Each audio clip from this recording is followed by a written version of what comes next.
Hello, beloved. This is Pastor Victor with another edition of the Daily Word.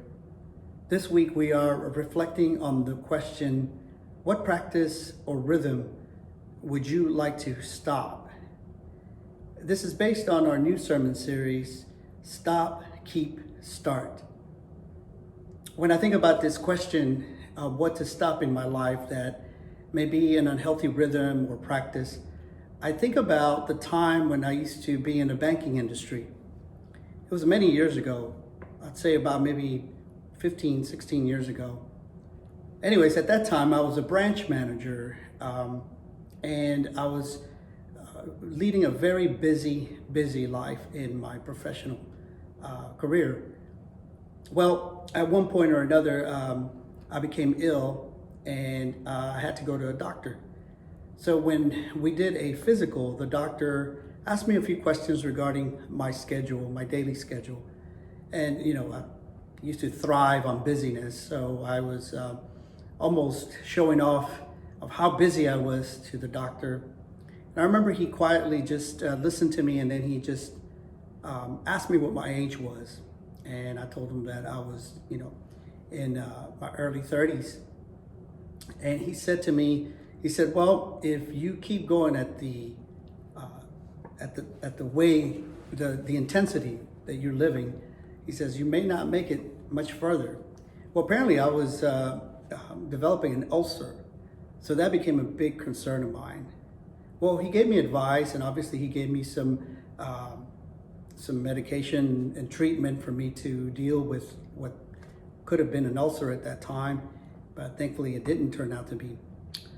But it did worry me. What it did, it made me think about what I needed to stop in my life. And so at that time, I decided to consider evaluating what kind of schedule I had. So I started off with my lunch hour. I remember I used to work through my lunch hour, and I decided to stop doing that, and I decided to take my full lunch hour and figure that I could use that moment to restore myself and to just get back on track, but without feeling like I was always catching up.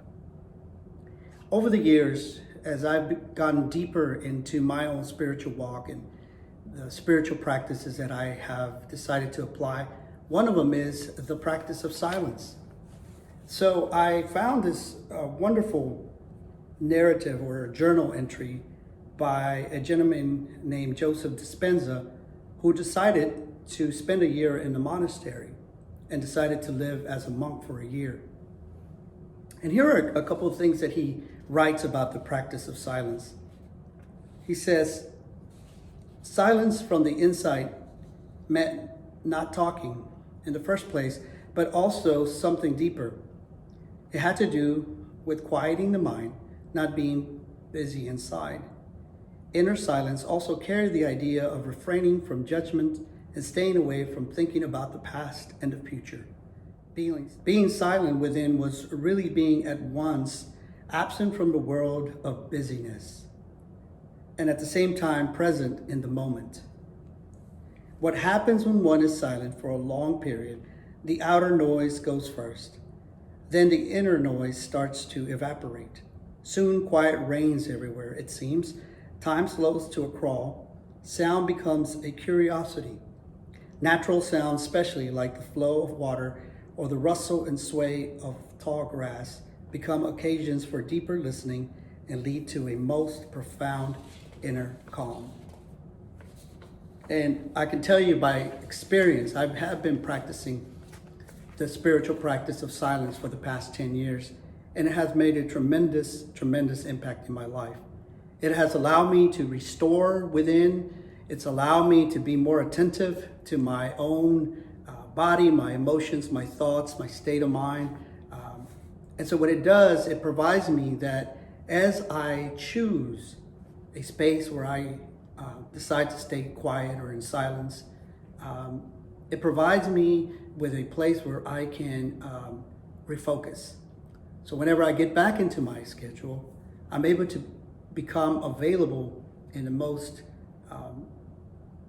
healthier way I can possibly be present for those that need me, whether it is in my role here as a pastor or in my personal life.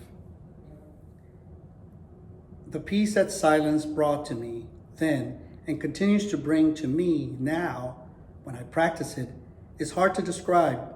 Being in silence is feeling the bliss of balance and completion on an exceedingly high level. Silence grounds me and gives me serenity and mental clarity. I take part of each day now to dwell in silence. You can do this too. You can create your own quiet inner monastery cloister. So these are the suggestions that he makes and that I also want to recommend to you as well.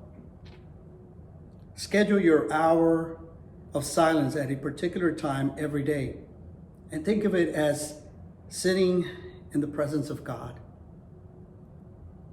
During that hour, turn off the phone, TV, or any of those noisy distractions and welcome the idea that you are going to spend this time exclusively in God's presence.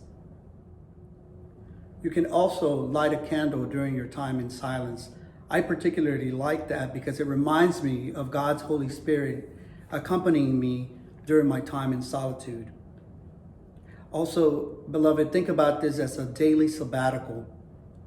Listen to the silence all the time, enjoying this hour-long respite from thinking, reviewing, planning, and imagining. Stay in the present moment.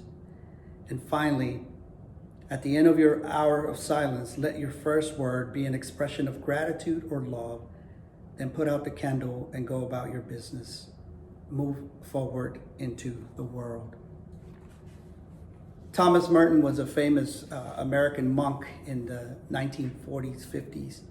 And he gave an example or a metaphor in one of his teachings that going to the monastery was staying in the love of God, and that there was nowhere else to go, and that's why the monastery lent itself for that. Well, I tell you, we don't necessarily have to go to a physical monastery, but creating our own monastery cloister on a daily basis can take us there and remind us that we can take part of God's love and that we have nowhere else to go, because God's love is the one that's going to guide us through, that's going to provide us what we need to meet our daily responsibilities. So I encourage you to consider the practice of silence. Shalom, beloved.